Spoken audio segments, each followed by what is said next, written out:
The morning started like any other, but there was a strange heaviness in the air, a silent warning that something was off. I had always believed in my brother, Aryan, trusted him more than anyone in the world.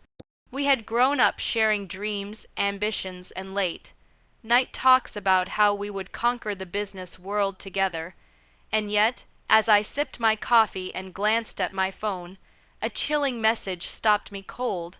Meet me at the office at 8:30 a.m. Important.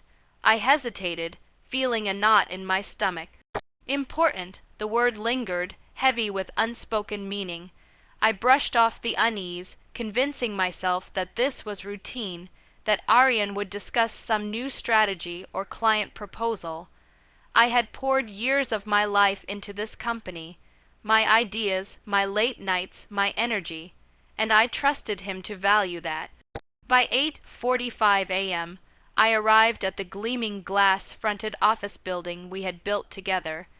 The receptionist barely acknowledged me, her polite nod feeling colder than usual.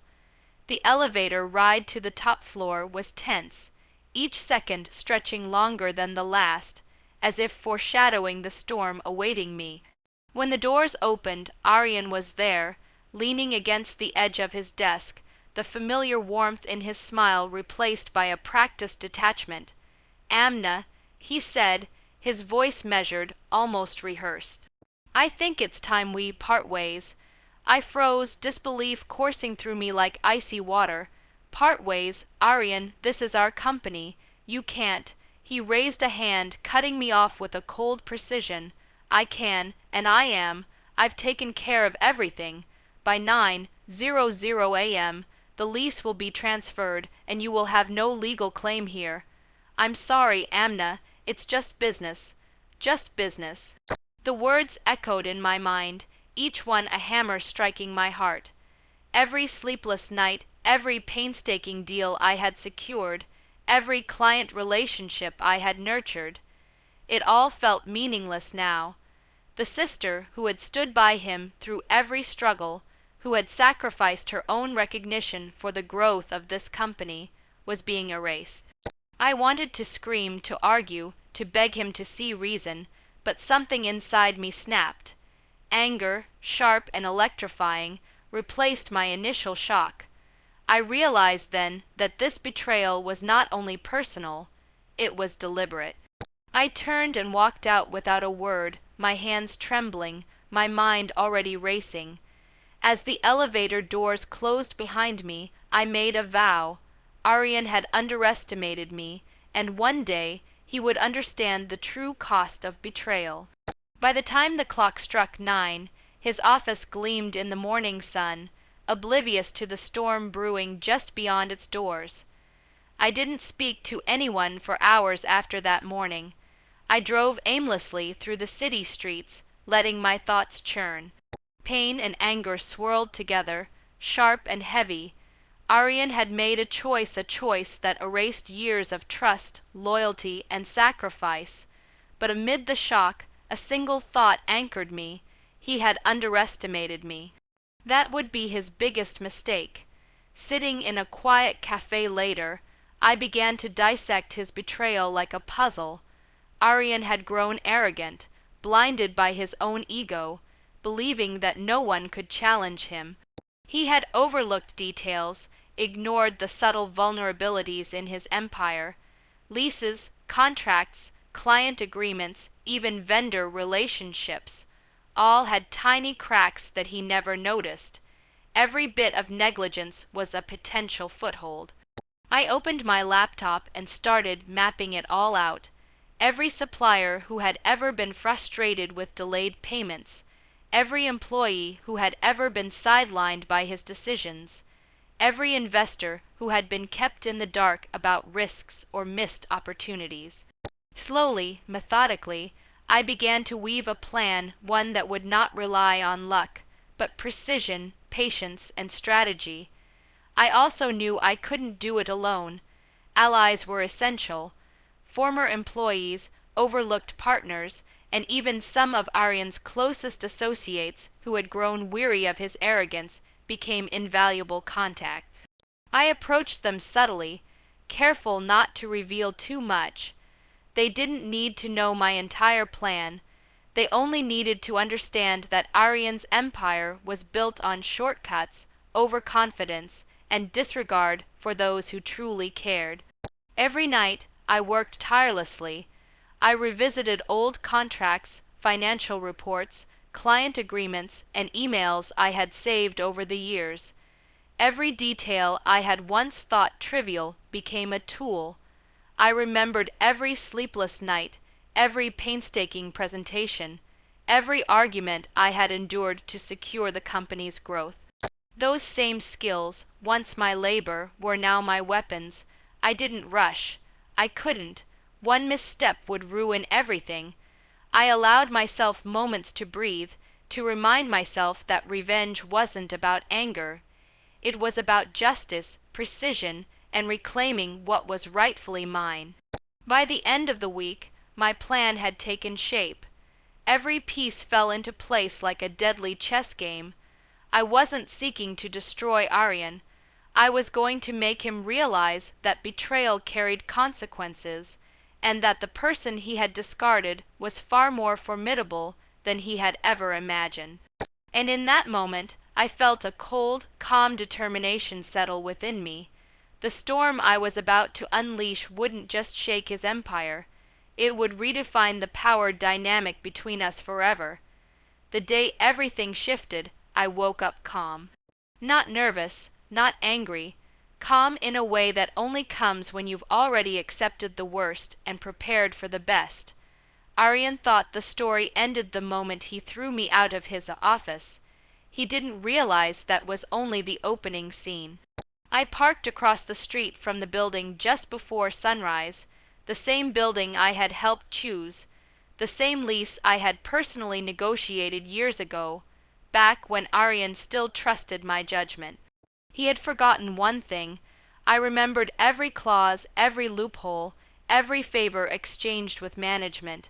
At 8:30 a.m., I sent the first email, polite, professional, legally airtight.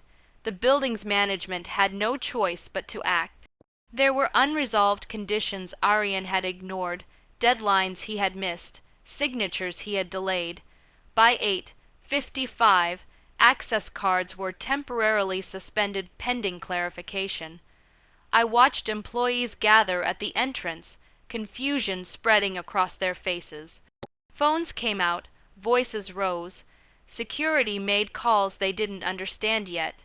Inside, servers went offline as vendors enforced updated payment terms, terms Aryan had brushed aside because he thought power made him untouchable. At exactly 9:00 a.m., his phone started ringing nonstop. I knew because mine stayed silent. That silence was my victory. Clients arrived for meetings that could no longer happen. One major investor walked out after being informed operations were under review. Another demanded explanations Aryan couldn't give. Confidence, once his greatest weapon, cracked under pressure. By mid-morning, panic replaced arrogance.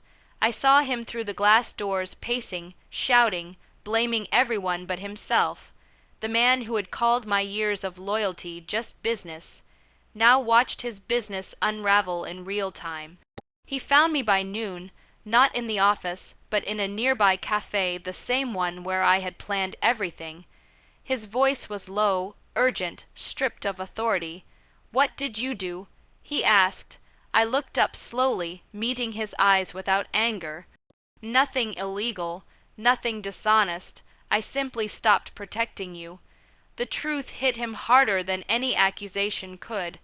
I had been the shield he never noticed, the problem solver he took for granted, the mind that kept everything standing while he took the credit. I stood, gathering my things. "You kicked me out of your office." I said quietly, "But you forgot one thing, Aryan. This company stood because I was holding it up." I walked away, leaving him there with the noise, the consequences, and the realization that betrayal doesn't explode. It collapses. Silently, precisely. Days passed, and the chaos I had set in motion did not fade. Arian's once pristine office became a symbol of uncertainty. Clients hesitated, investors paused, and employees whispered behind closed doors, unsure whom to trust. He tried to regain control, but every move was met with delay, complication, or refusal. His empire, built on arrogance and ego, had lost the foundation he never realized I had been holding. I, meanwhile, moved quietly. I never sought the spotlight, never shouted about his failures, and never publicly humiliated him. There was no need. The truth had a way of speaking for itself, and I had ensured it did so with precision. My reputation remained intact, respected, professional, and unshakable. While Aryan scrambled to patch his crumbling world, I quietly re-established myself as an indispensable strategist and leader, someone clients and partners trusted implicitly. The real power of my revenge wasn't in the chaos, it was in the control. I had orchestrated every detail without anyone suspecting me. Every contract, every clause, every small legal leverage had been my doing. Aryan realized too late that the person he had discarded, the sister he had underestimated, was the one keeping his empire alive. When he finally approached me, desperation in his voice and fear in his eyes, I didn't gloat. I simply looked at him with calm, unwavering confidence. "You made a choice, Aryan," I said softly. "You betrayed me, and now you're seeing what happens when loyalty is ignored." He opened his mouth, searching for words, but none could undo what had been set in motion. His pride, his ego, his authority, all had been quietly dismantled while he believed he was in control. I had not only reclaimed my place in the business world, but also reminded him that trust is never to be taken lightly. Walking into my new office that morning, a space I had secured discreetly, one fully under my own name, I felt a sense of peace. The bitterness of betrayal had transformed into empowerment. The anger that had once consumed me had become strength. And the knowledge that Aryan now truly understood the weight of his betrayal was a satisfaction no one could take from me. Revenge, I realized, isn't about spectacle. It isn't about shouting, revenge movies, or public humiliation. It's about patience, precision, and the quiet assurance that those who wrong you will one day face the consequences of underestimating you. And as I settled into my chair, looking out over the city I now navigated on my own terms, I knew one truth: I had risen, unbroken and unstoppable. The sister he had betrayed had become the force he could no longer ignore, and I would never allow anyone, not even family, to underestimate me again.